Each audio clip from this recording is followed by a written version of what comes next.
Consolation, consolation, Jésus, oh consolation, consolation, consolation, consolation, je la vivrai en cette année. Consolation,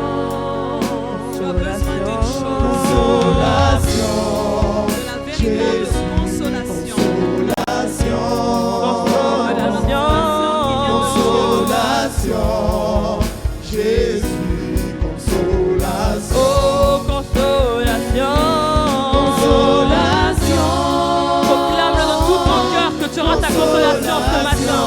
Consolation, consolation, Nikabasanta rabasendere besendere bera kabasondo, Rikabobo baba baba santa. Hey, oui, consolation, Consolation, Jésus, que ce soit une prière ce matin. nous t'élevons. En ce matin, nous t'élevons, Seigneur. Nous t'élevons. nous t'élevons. Au-dessus de toutes choses, nous t'élevons, Seigneur. Tu es plus haut. Nous t'élevons plus haut, plus haut, plus haut, plus haut, plus haut, plus haut.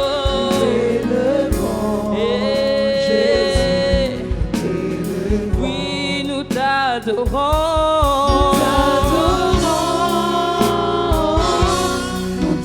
Ce n'est pas un nom ce matin qu'on adore, mais le Dieu vivant et vrai. Jésus, le Dieu qui est sur son trône, celui qui agit, celui qui en dit ton temps, celui qui t'aime, c'est le Dieu que nous t'adorons, c'est le Dieu que nous adorons, le Dieu qui t'aime, alléluia. Jésus, t'adorons. Oui, Seigneur, nous te disons merci. Tu es réellement le Dieu de toute consolation. Nous croyons à un Dieu vivant et vrai. Et ce matin, nous sommes là, Seigneur, pour entendre ta parole. Nous sommes là ce matin pour être consolés dans nos cœurs.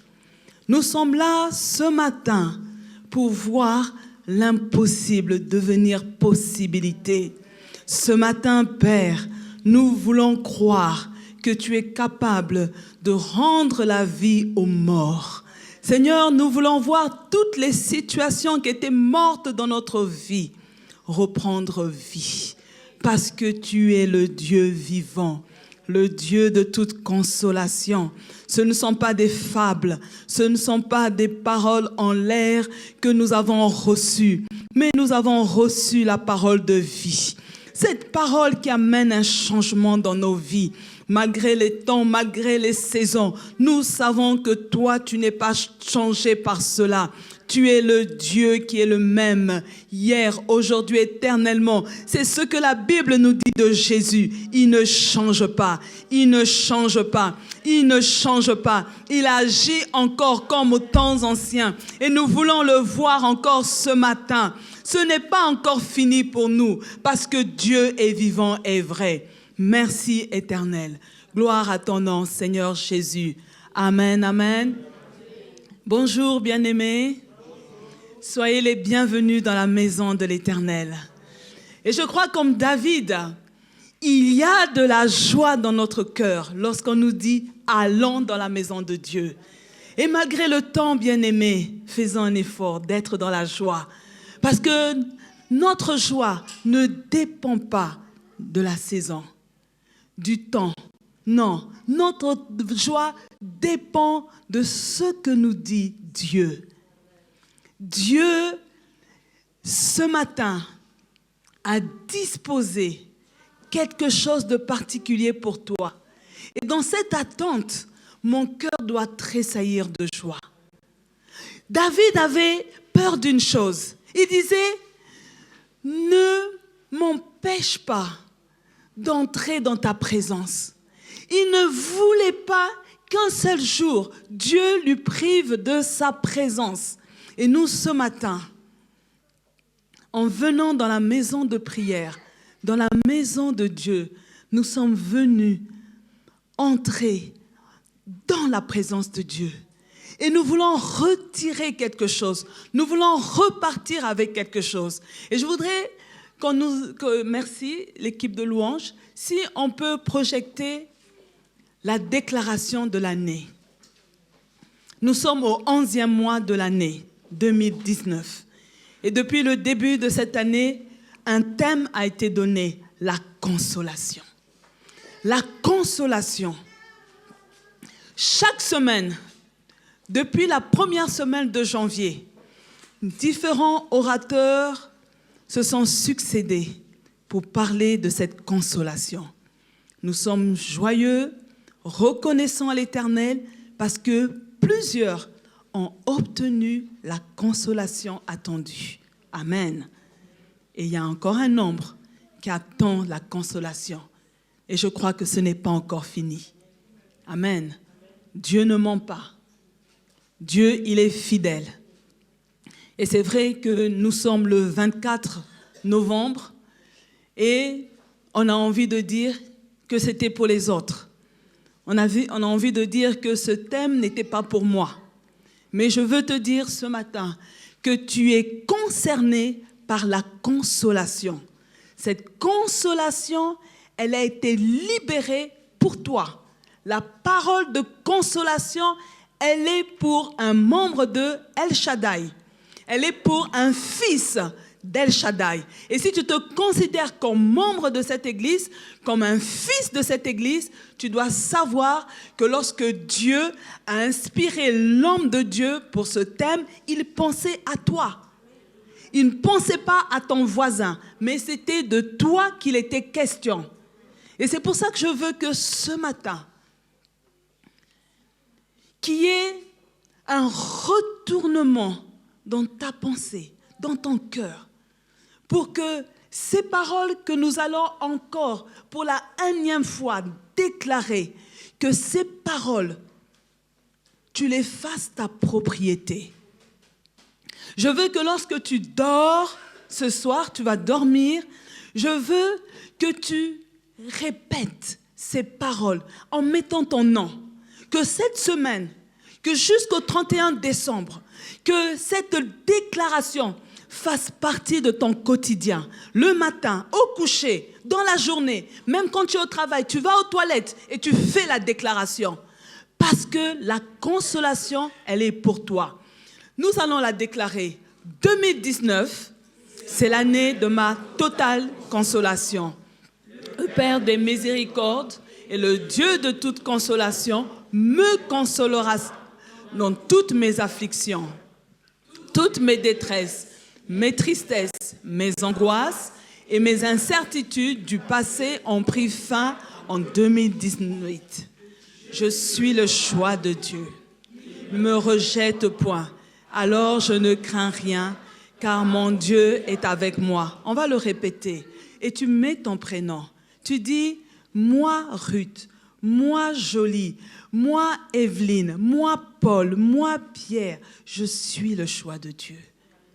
Je veux que tu le dises, mais pour toi. Parce que ce matin, nous devons être le prophète de notre vie. Tu parles pour toi. On va le dire. Moi, Marlène, je suis le choix de Dieu. Il ne me rejette point. Alors, je ne crains rien. Car mon Dieu est avec moi. Il n'est pas seulement avec le voisin, il est avec moi. Il me fortifie, il vient à mon secours, il me soutient de sa droite triomphante. Je suis gravé dans le creux de sa main. Les bontés de l'Éternel ne sont pas épuisées, ses compassions ne sont pas à leur terme.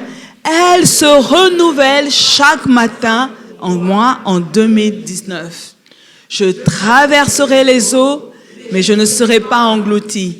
Je traverserai le feu, mais je ne serai pas brûlé, car l'Éternel est mon sauveur.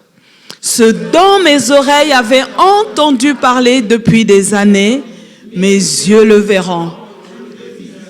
Cieux, réjouissez-vous, terre soit dans l'allégresse, montagne éclatez en cris de joie, car l'Éternel console son peuple. C'est pour cela qu'en 2019, je refuse de demeurer dans le passé, alors que mon Dieu a déjà tout effacé. J'essuie mes larmes, j'aborde la joie du Seigneur, je saisis ma totale consolation et j'avance avec assurance dans la vie. Amen. Alors rapidement, vous saluez une personne et vous lui dites que 2019 ne va pas terminer sans que je sois consolé. Alléluia. 2019 ne terminera pas sans que je sois consolé.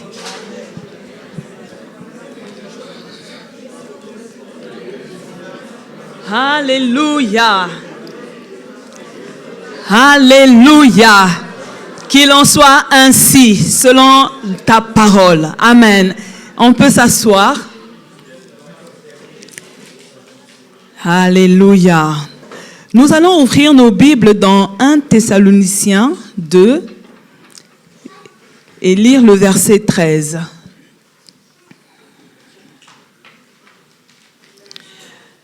On se lève pour lire la parole de Dieu, on va la déclarer ensemble.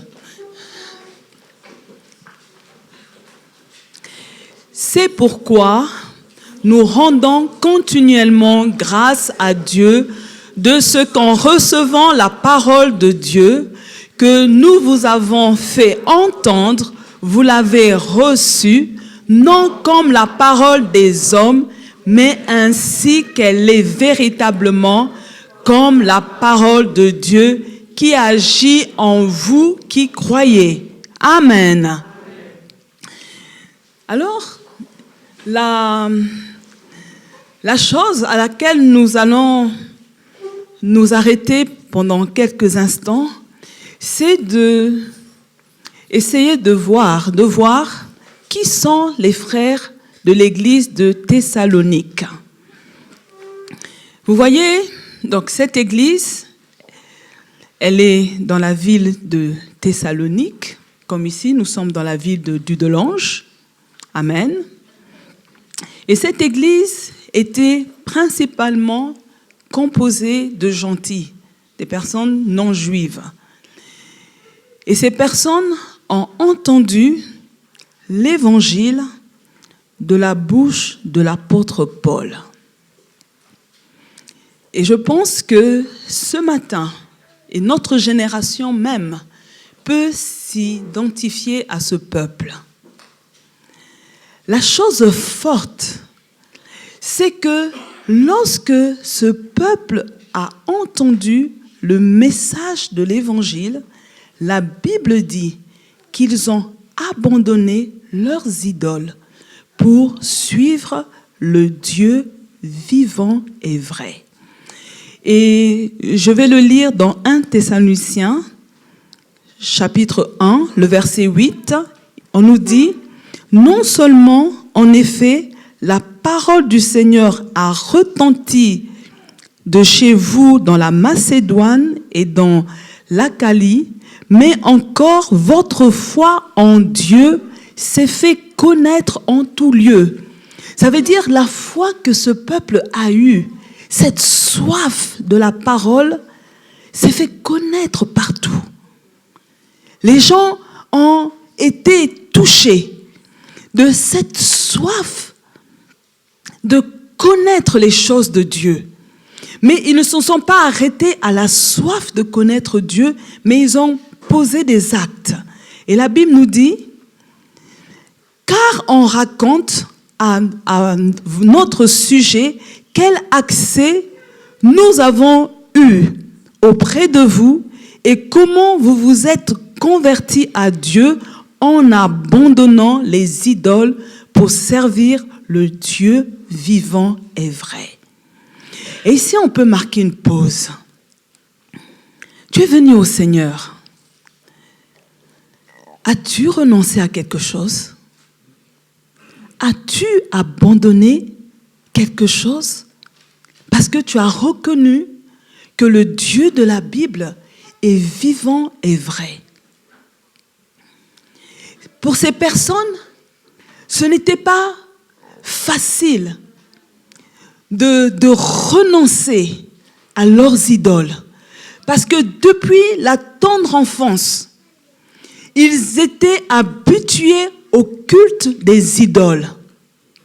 Depuis leur jeunesse, ils avaient part au culte des faux dieux.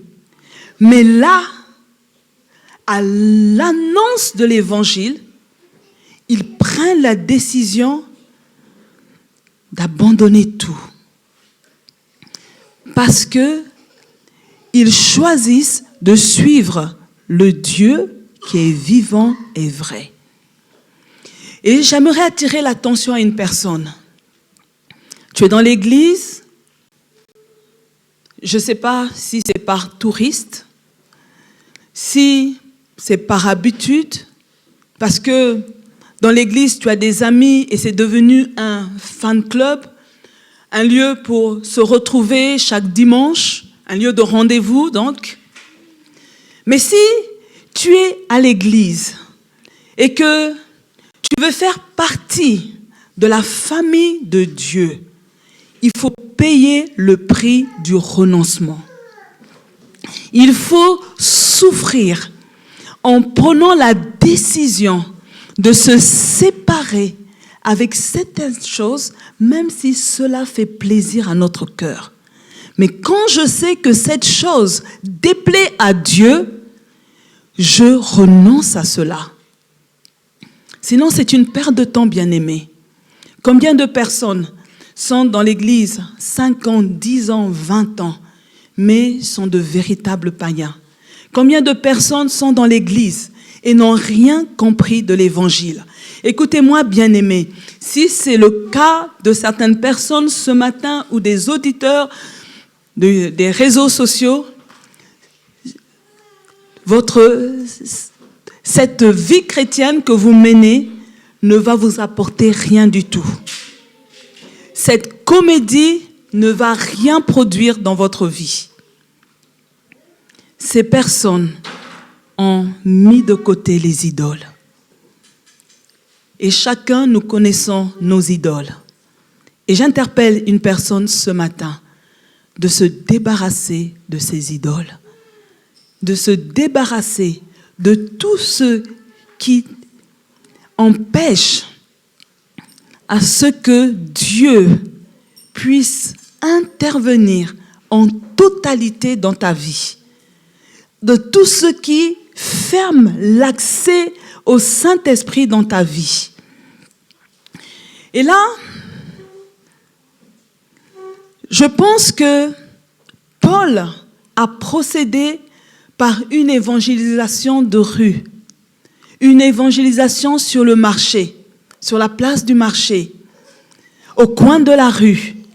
Et nous avons vu il y a quelques semaines, peut-être que certains ont oublié, nous avons parlé de l'évangélisation. Et je pense qu'au 31 décembre, nous devrons faire chacun le point pour nous demander, depuis le 1er janvier au 31 décembre, à combien de personnes j'ai pu parler de l'évangile? À combien de personnes j'ai pu présenter la personne de Jésus? Est-ce que j'ai été capable d'inviter une personne à l'église? Vous savez, bien-aimés, il y a des personnes qui sont réellement dans l'ignorance totale des choses de Dieu. Elles pensent que leur mode de vie est tout à fait normal. Elles pensent que leur manière de fonctionner ne scandalise pas Dieu. Mais tant qu'une personne n'ouvre pas la bouche pour annoncer l'évangile, parce que, bien aimé, lorsque nous présentons l'évangile, nous ne présentons pas notre personne, mais nous présentons Jésus-Christ de Nazareth, qui est la bonne nouvelle. Amen. Jésus-Christ de Nazareth, qui est la solution au problème du péché. Jésus-Christ de Nazareth, qui est la solution au problème de la colère de Dieu. Parce que savez-vous, bien-aimés, après cette vie, quand le monde passera, il y aura le jugement et la colère de Dieu va éclater. Dieu ne veut pas la mort du pécheur, mais il veut que tout homme parvienne à la justice, au salut. Donc ça veut dire que, bien-aimés, c'est nous qui devons parler.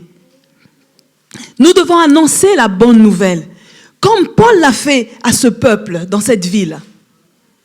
Cette ville était idolâtre. Et la parole de Dieu devait arriver pour qu'ils changent leur manière de fonctionner, leur manière de vivre. Les Thessaloniques ont reçu la parole annoncée par l'apôtre Paul. Bien-aimés, ce qui est remarquable, c'est que ces personnes qui étaient païennes, qui étaient idolâtres, ont reçu la parole proclamée par Paul, pas comme une parole humaine. Mais la Bible dit qu'ils ont reçu la parole comme la parole venant de Dieu. Qu'est-ce que cela peut dire? Ça veut dire que ce peuple qui s'est converti, en écoutant Paul, ont discerné que ce n'était pas un simple message. Ce n'était pas une parole banale. C'était une parole qu'on devait écouter de manière sérieuse, qu'on devait écouter et méditer, la répéter à l'intérieur de soi. Et ils ont compris que ce que Paul disait, cela ne venait pas de lui, mais c'était Dieu qui parlait. Est-ce qu'on me comprend ce matin? C'est pour ça, bien-aimés, lorsque nous sommes en contact avec les païens, nous devons demander dans la prière que Dieu nous donne accès à leur cœur, pour qu'ils soient touchés par la parole que nous allons libérer. Parce que tant que l'accès n'est pas créé, ça ne va rien produire, parce que leur cœur est dur. Mais lorsque l'accès est là, lorsque la parole vient, les écailles tombent des yeux, les oreilles s'ouvrent et ils écoutent. Et ils reçoivent quelque chose dans leur cœur qui produit et qui amène une décision. Et vous avez vu la décision de ce peuple, c'est qu'ils ont mis de côté leurs idoles. Alléluia. Et ces dernières semaines, bien-aimés, El Shaddai a été particulièrement béni. Amen. Nous avons eu la visite de différents serviteurs de Dieu qui ont été oints, bénis. Ils ont libéré des paroles de connaissance, des paroles prophétiques pour plusieurs. Amen. N'est-ce pas? Mais je me suis posé une question. Depuis janvier, des paroles prophétiques, des paroles de connaissance ont été libérées sur certaines personnes, d'autres ont eu des confirmations, mais ça ne date pas de cette année. Même les années passées, on a reçu aussi des grands hommes de Dieu oints, des prophètes qui ont libéré des paroles, qui ont fait des déclarations sur la vie de certaines personnes. Mais la question que je me pose, c'est: est-ce qu'il y a eu un changement? Est-ce qu'on m'entend ce matin? Est-ce qu'il y a eu un changement? Est-ce que la répétition des paroles de connaissance, des paroles prophétiques, ont créé un changement dans la vie de la personne qui la reçoit. Comment on est face à la réception de cette parole? Que nous dit Romains 4, 17? Souvent, il est difficile d'avoir foi en la parole libérée par les hommes de Dieu. Mais je constate souvent que très facilement, on a foi dans les paroles mensongères. On arrive au mois de décembre, vous allez voir, certains vont commencer à consulter l'horoscope 2020. D'autres vont attendre janvier. Certaines personnes vont consulter des personnes pour leur donner l'interprétation de leur signe zodiaque pour 2020. Et chose étonnante, les gens ont foi en ce que on leur dit. Ils ont foi. J'ai connu une dame, une année, elle est partie payer de l'argent pour qu'on fasse l'interprétation avec son année de naissance, de son signe zodiaque, des prévisions pour l'année à venir. On lui avait annoncé de bonnes choses. Alléluia. Et elle a eu foi en ça. Et elle était heureuse. Il y a eu un changement visible. Parce qu'elle a entendu ce que une dame qui interprète le signe zodiaque lui a dit. Et je regarde dans l'église. Je dis, mais je vois des personnes qui reçoivent des paroles, mais il n'y a pas de changement. Il y a des personnes qui reçoivent la parole prophétique avec exactitude, mais aucun changement. Et Romains 17 nous dit, je t'ai établi père d'un grand nombre de nations. Il est notre Père devant celui auquel il a cru, Dieu, qui donne la vie aux morts et qui appelle les choses qui ne sont point comme si elles étaient. La parole que nous recevons vient de Dieu. Et la Bible nous dit que Dieu, le Dieu vivant et vrai, il donne la vie aux morts. Ça veut dire que lorsqu'on reçoit la parole de Dieu, je dois voir que ce qui était mort est capable de reprendre vie. Quand je reçois la parole de Dieu, je dois voir que les choses qui ne sont point, je dois voir comme si elles sont, comme si ces choses sont réelles. Voilà notre attitude, enfant de Dieu. Facilement, on croit aux mensonges. Facilement, on croit à toutes ces personnes qui proclament la prophétie sous inspiration diabolique. On croit en cela. Mais on n'arrive pas à croire à la parole de l'envoyé. Vous savez, cette dame, quand le premier mois passe, je constate finalement, elle ne désespère pas. Parce qu'elle dit, il y a encore 11 mois. Lorsqu'on arrive au mois de mars, vous la croisez dans un couloir, alors, et l'horoscope avait annoncé, alors, tu as déjà eu quelque chose? Oh, mais il reste encore plusieurs mois, hein, c'est pas encore fini, on a encore 9 mois. Quelle foi! On arrive au mois de septembre, et alors? Mais l'année n'est pas encore finie, tu es pressé. Mais bizarrement, quand il s'agit des enfants de Dieu, lorsque la parole de connaissance est libérée, la parole prophétique est libérée, rapidement, nous l'annulons. par notre attitude.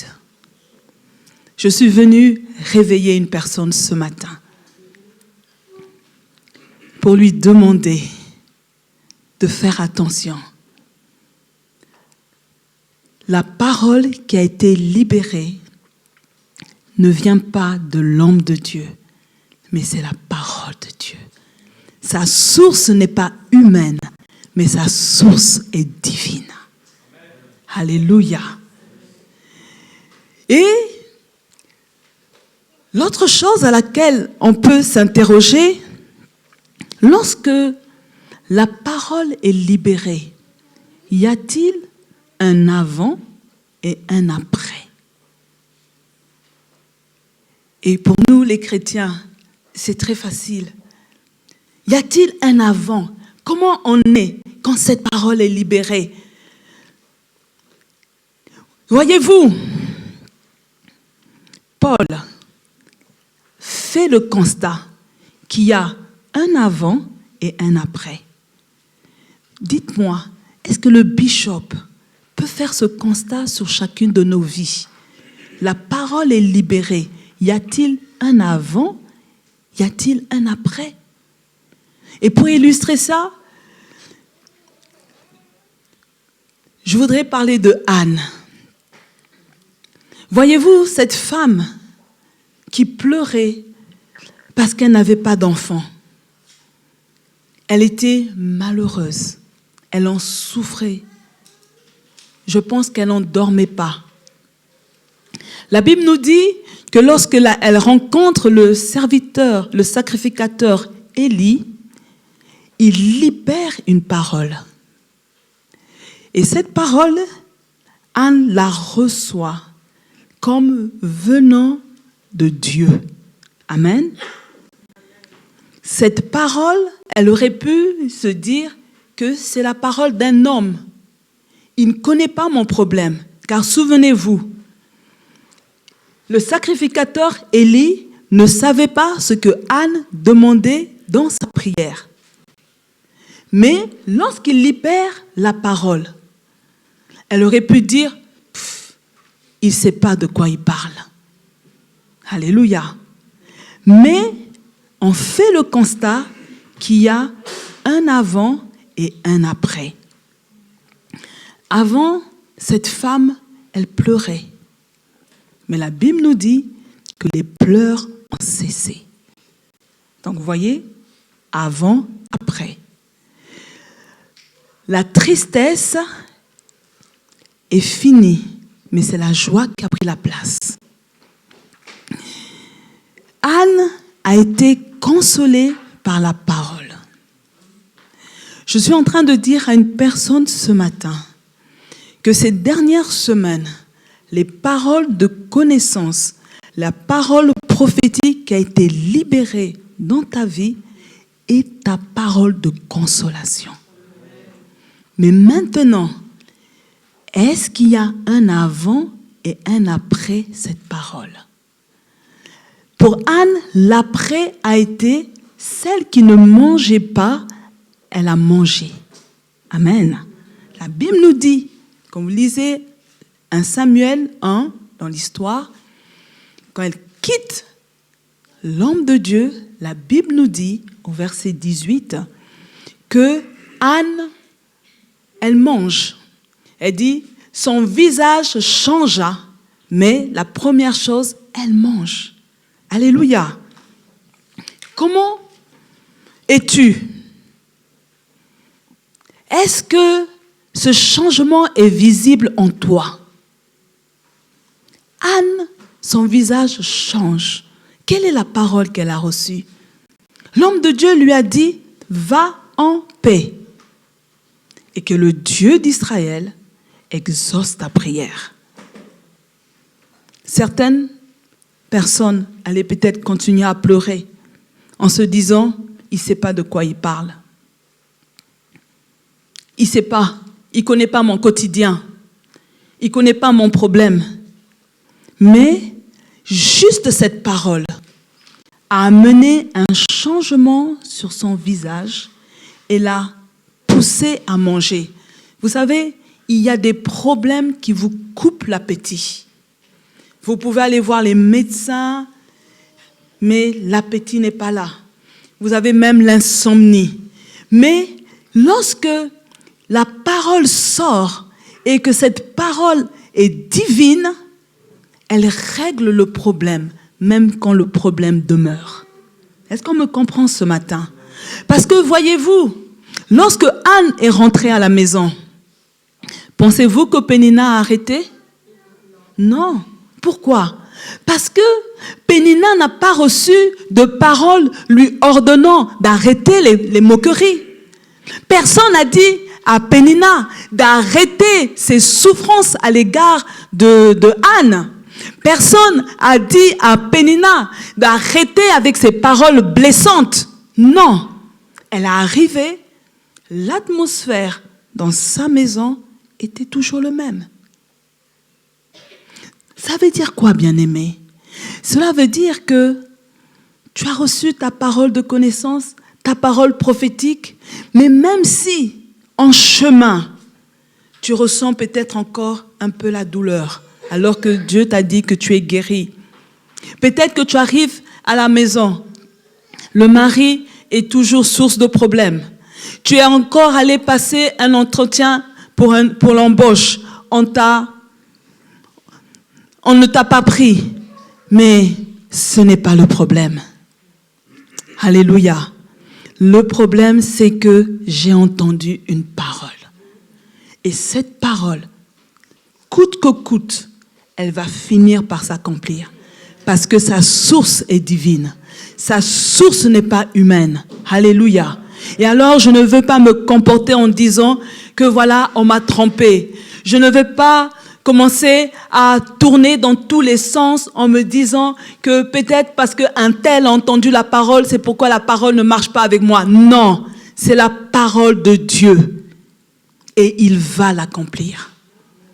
Je suis en train de dire à une personne que la parole que le sacrificateur Élie a libérée a rendu Anne capable de supporter la souffrance. Elle a été capable d'endurer les moqueries de Anne. Et on se demande comment? Parce que ce quotidien néfaste n'a pas été modifié. Mais comment la parole a quand même pu produire son effet? L'homme de Dieu dit « va en paix ».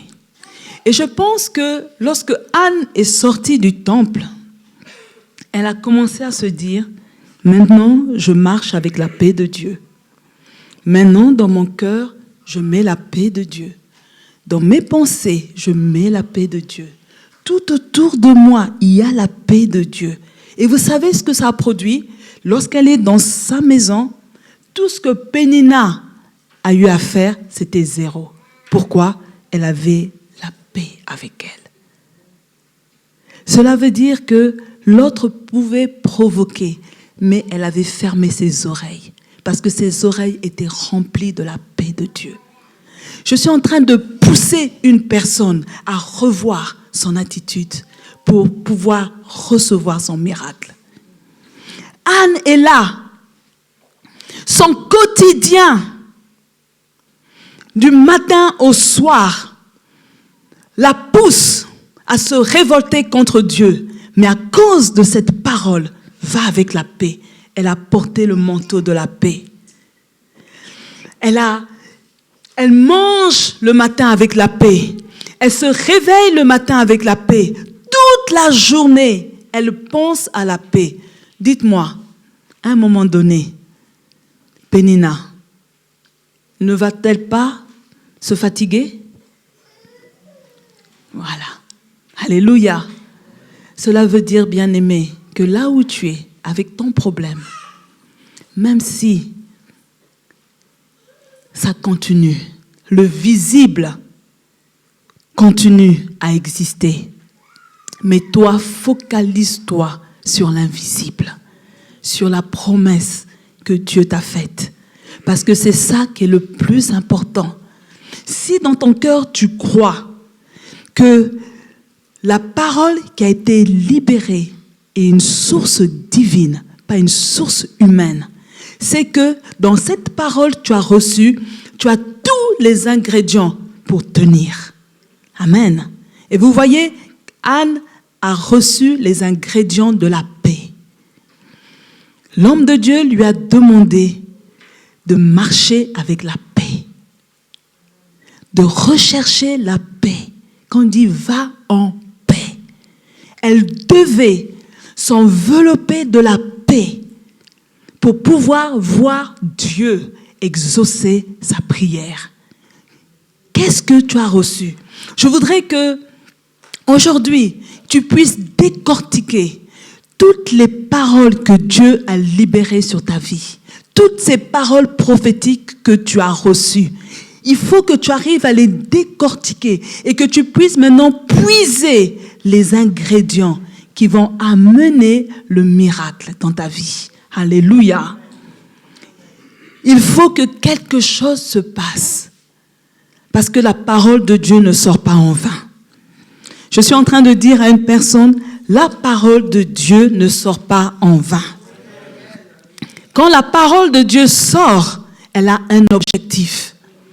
Et vous savez que plusieurs serviteurs qui sont venus ne connaissent personne. Amen. Ils ne connaissent pas ta situation. Ils ne connaissent pas par quelle souffrance tu passes. Donc c'est poussé par l'Esprit de Dieu qu'ils ont parlé. C'est Dieu qui t'a parlé. Alléluia. Alors, qu'est-ce que je dois reconnaître ce matin, retenir ce matin? Nous devons accepter la parole du serviteur comme la parole de Dieu pour être consolés. Cette étape est importante. Sinon, bien-aimés, les serviteurs vont défiler à El Shaddai. Les prophètes vont défiler à El Shaddai. Et cela ne va rien produire. Parce qu'on sera toujours dans une attitude d'analyse.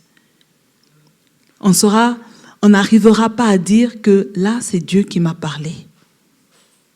Et vous savez que Dieu ne parle pas à tort et à travers. Lorsque Dieu a parlé, il a déjà décidé de l'accomplissement. Parce que c'est le bras de Dieu qui va accomplir sa parole. Alléluia. Et pourquoi Dieu veut réaliser la parole qui sort de la bouche de son serviteur? Simplement parce que c'est une promesse qu'il a donnée. Que nous dit Ésaïe 44, le verset 26? Dieu a fait une promesse. Il dit, c'est Dieu qui parle, je confirme la parole de mon serviteur et j'accomplis ce que prédisent mes envoyés. Je dis de Jérusalem, je vais m'arrêter là. Je confirme la parole de mon serviteur. C'est une promesse que Dieu donne pour l'église El Shaddai. Et j'accomplis ce que prédisent mes envoyés. Souvenez-vous, depuis le 1er janvier, tous les envoyés qui sont passés ici, toutes les paroles qui ont été libérées, Dieu va les accomplir. Alléluia. Et pourquoi c'est important pour Dieu? Parce que lorsque la parole du serviteur sort, elle a une mission. Alléluia. Je veux que tu réalises que la parole prophétique que tu as reçue, que la parole de connaissance que tu as reçue, elle est venue avec une mission. Et cette mission, nous allons la voir dans 1 Corinthiens 14, le verset 3. Celui qui prophétise, au contraire, parle aux hommes. Alors, la mission de la prophétie que tu as reçue, elle vient pour t'édifier. Elle vient pour t'exhorter, mais elle vient surtout pour te consoler. Alors, bénis Dieu de ce que tu as reçu la parole prophétique. Cette parole vient consoler ton cœur. Dieu, en quelques mots, est en train de te dire, Marina, je vois ton problème. Et voici la réponse que je donne à ce problème. Dieu est en train de dire, Donatien, je vois ton problème. Voici la réponse à ce problème. Dieu est en train de te prouver qu'il te connaît, Mireille. Dieu est en train de te prouver qu'il te connaît, Jeanne. Dieu te connaît personnellement. C'est la raison pour laquelle, lorsque un prophète vient, il libère la parole pour toi. Parce que tu n'es pas une identité inconnue. Dieu te connaît parfaitement. Il connaît le secret de ton cœur. Alléluia.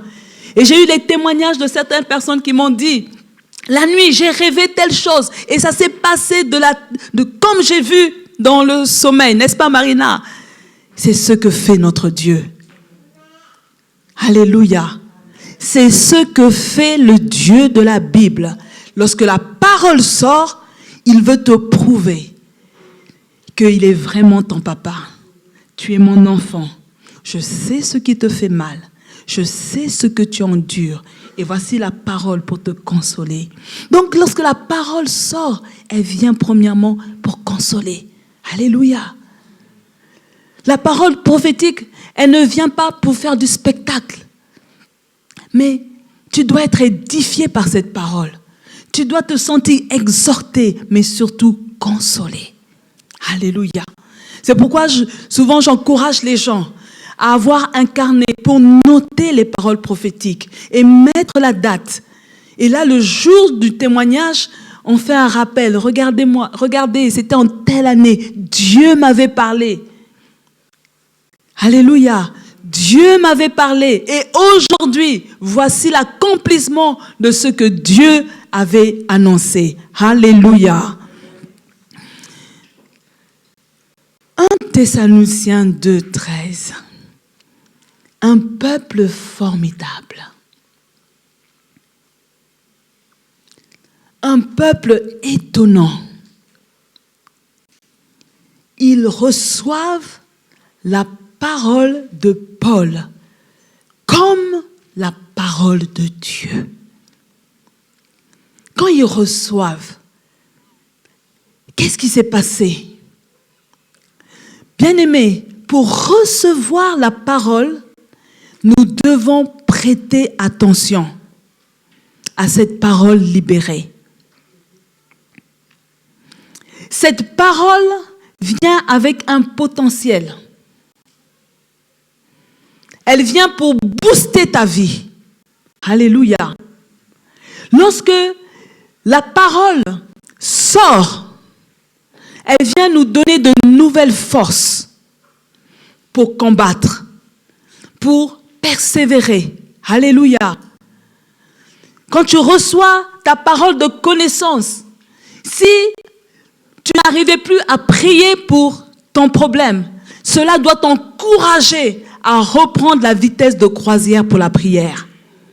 Lorsque la prophétie est libérée, peut-être pendant un temps, tu t'es découragé, mais maintenant, tu as compris que Dieu n'a pas mis ce besoin de côté. Il est toujours d'actualité. Et moi, je continue à persévérer dans la prière.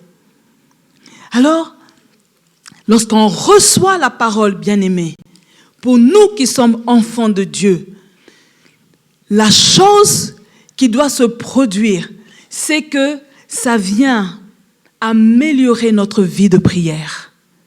Notre vie de prière prend un autre tournant. Alléluia.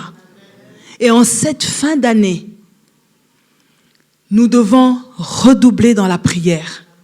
Et j'encourage tout un chacun, à partir de demain, de commencer le jeûne. C'est vrai que ce n'est pas facile, mais lorsque l'on jeûne, c'est une manière également d'attirer vers soi le regard de Dieu. Alléluia. J'encourage des personnes qui ont envie de mettre la prière de côté en se disant « j'ai trop prié et toujours pas de réponse ». Pour lui dire « non ». Quand ce sentiment vient en toi, c'est pour te dire « redouble dans la prière ». Alléluia. Redouble dans la prière. Il faut redoubler dans la prière, bien-aimé, en cette fin d'année. Parce que cette consolation, elle est pour toi.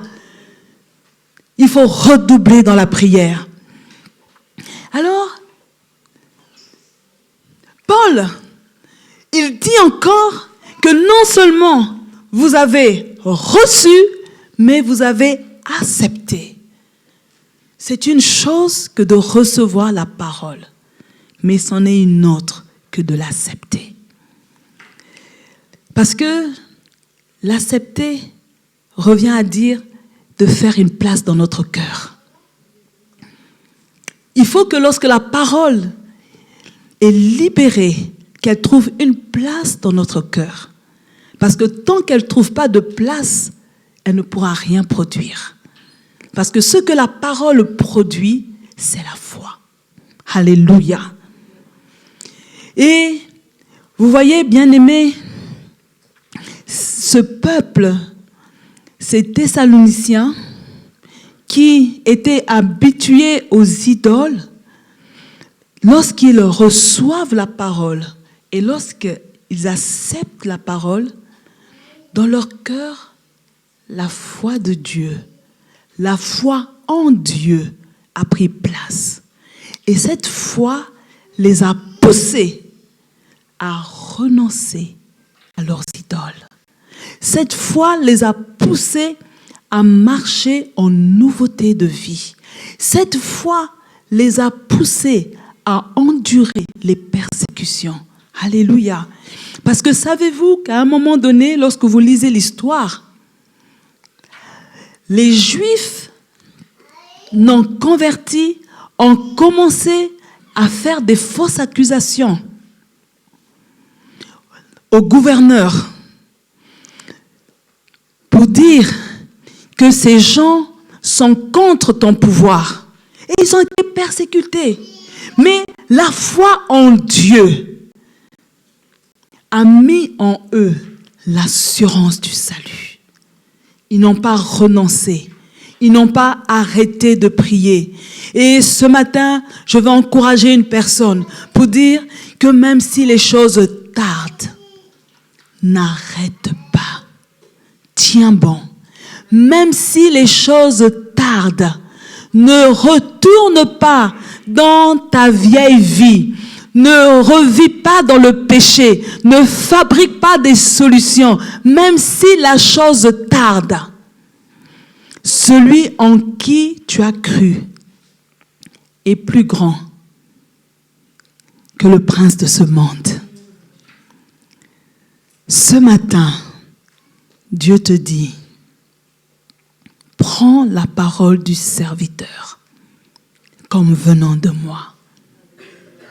Parce que je suis derrière la parole de mes envoyés. Dieu te dit ce matin, je marche derrière ma parole pour l'accomplir. Je veux ce matin encourager une personne. Certes, nous sommes le 24 novembre, mais je te dis, ce n'est pas encore fini. Dieu peut encore libérer la consolation que tu attends. Je veux que ta conversion repose sur quelque chose de réel, de vrai, sur la parole de Dieu. On ne peut pas être comme des pourceaux. Vous voyez les cochons, quand vous les lavez, ils retournent à la boue, dans la saleté. Mais nous, parce que nous avons reçu l'évangile, nous avons reçu la parole de Dieu. Même si les promesses de Dieu tardent, je prends la décision de ne pas repartir en arrière. Je voudrais que nous fassions cette promesse. Oui, tout comme les Thessaloniciens, je veux que le bishop se réjouisse de moi. Voyez-vous, Paul s'est réjoui de ce peuple parce qu'il dit, je rends grâce à Dieu. Alléluia. Je rends grâce à Dieu parce que lorsque vous avez reçu la parole et vous avez accepté la parole, ça a produit quelque chose. Il faut que 2019, la parole de Dieu produise quelque chose en vous. qu'il y ait un véritable changement, qu'il y ait un avant et un après. Alléluia. C'est ma prière. C'est ma prière, bien-aimée. Qu'est-ce qui est le plus important dans la vie? Qu'est-ce qui est le plus important pour nous, enfants de Dieu? Est-ce que les richesses ici-bas? Est-ce l'argent? Le travail? Non, bien-aimé. Le plus important, c'est de recevoir la consolation éternelle. C'est de savoir que notre nom est inscrit dans le livre de vie. Mais cela n'empêche que même sur terre, Dieu veut nous faire sourire. Et il libère des paroles pour nous faire sourire. Et j'appelle le sourire de Dieu dans la vie d'une personne ce matin. J'appelle le sourire, ce sourire qui vient du fond de votre cœur. Que le sourire monte, que le sourire illumine votre visage, parce que vous recevez votre totale consolation. Alléluia. On va se lever pour prier. Merci Seigneur Jésus.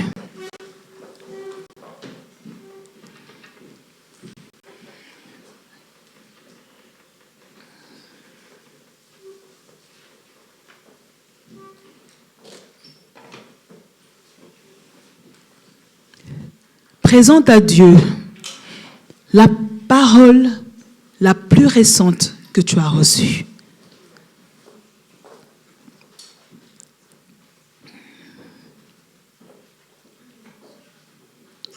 Quelle est cette promesse qui a été libérée par l'homme de Dieu? Mais cette parole a une source divine. Commence à lui rappeler cela.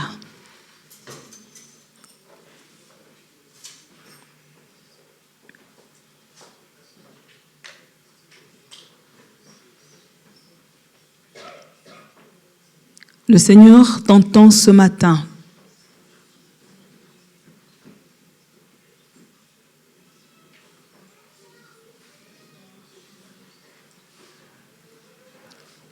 Il est celui qui marche derrière sa parole pour l'accomplir.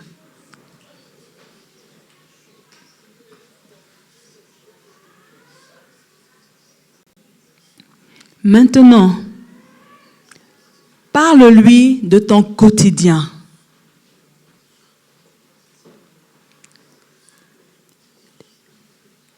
Quel est ce quotidien que tu endures?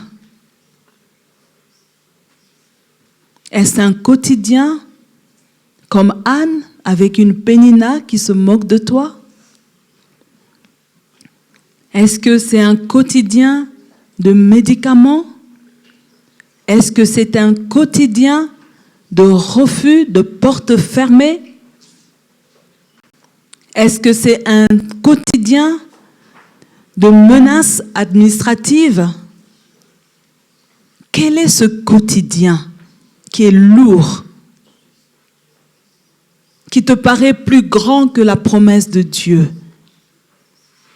Dépose-le aux pieds de Jésus.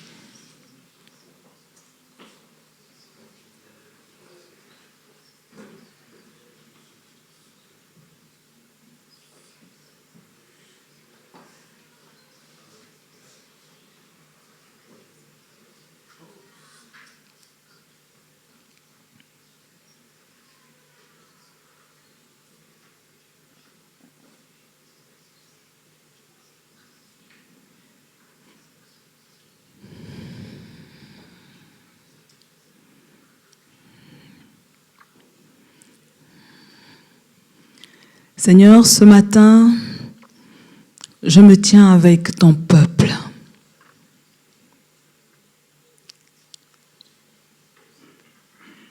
Ton peuple sait qu'il doit recevoir la consolation. nous savons que cette consolation qui vient, elle est morale, elle est physique, elle est financière, mais elle est aussi éternelle. Nous te sommes reconnaissants pour ce que tu as déjà fait pour les bien-aimés qui ont déjà reçu leur consolation. Ce matin, ton peuple a présenté toutes les paroles, les promesses que tu as eues à leur faire. Et Seigneur, ils t'ont aussi présenté ce qui est lourd au quotidien. Mais en qualité de servante, parce que c'est la parole de Dieu, je vais libérer les mêmes paroles que le sacrificateur Élie et dire à ton peuple, va en paix. Je demande au peuple de El Shaddai de marcher jusqu'au 31 décembre avec la paix de Dieu. Je suis en train d'appeler la paix dans vos vies ce matin. J'appelle la paix dans votre travail. Je suis en train d'appeler la paix de Dieu dans votre maison. Je suis en train d'ordonner la paix de marcher avec vous. Je suis en train d'ordonner à la paix de vous entourer ce matin. Je suis en train d'appeler la paix dans votre cœur. Je suis en train d'appeler la paix dans vos pensées. Je suis en train d'appeler la paix de Dieu sur vous, au nom de Jésus. Que la paix de Dieu soit devant vous, derrière vous. Que la paix de Dieu vous entoure, au nom de Jésus. Oui, maintenant, recevez la paix de Dieu. Je suis en train de dire que la paix de Dieu se tient à tes côtés. Prends cette paix ce matin. Prends cette paix ce matin. Fonctionne avec la paix de Dieu. Car le Dieu d'Israël, c'est celui qui va exaucer ta prière. Je suis en train d'annoncer l'exaucement de ta prière au nom puissant de Jésus. C'est pourquoi j'ordonne maintenant la fin du doute. Je suis en train de terrasser le doute dans ta vie au nom de Jésus. Je suis en train de terrasser le doute dans ta vie. Oh, je suis en train de dire à une femme que tant que tu n'as pas coiffé la Sainte Sarah, c'est-à-dire que tu n'as pas atteint 90 ans, 90 ans, tu peux encore concevoir malgré tes nombreuses fausses couches. Je suis en train de te dire que les mois qui viennent, ça va être un mois de bonnes nouvelles, un mois de bonnes nouvelles au nom de Jésus. Je suis en train de parler à une jeune fille qui pleure le mariage, qui a eu de déception, que parce que le Dieu de paix est là. Il attire ton homme. Il attire ton homme. Oh, je suis en train d'appeler un contrat de travail pour cette personne qui fait des entretiens, mais il y a cette porte qui va s'ouvrir pour toi, parce que le Dieu de paix te précède. Vas-y, recommence tes CV, recommence tes recherches. Le Dieu de paix est avec toi. Seigneur, je te bénis, parce que tu confirmes la guérison pour ceux à qui tu as promis la bonne santé. Seigneur, tu confirmes ta parole.